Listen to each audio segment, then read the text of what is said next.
If you want your Calendly booking page to look clean and professional, removing the watermark is the first step.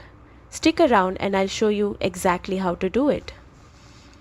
Don't forget to like and subscribe for more quick tech tips. Start by logging into your Calendly account. On the top right, click your profile icon and choose Branding from the menu. Here, you will see an option called Use Calendly Branding. Simply toggle this off and instantly, the Powered by Calendly text will disappear from your booking page. To finish, hit Save Changes so the update applies right away. From now on, your invitees will see your profile image instead of the Calendly logo in emails and confirmations, giving your brand a polished and personal touch. And that's it. Your page is now watermark free and fully customized for your business. For more Calendly tricks, make sure you check out the other videos on this channel.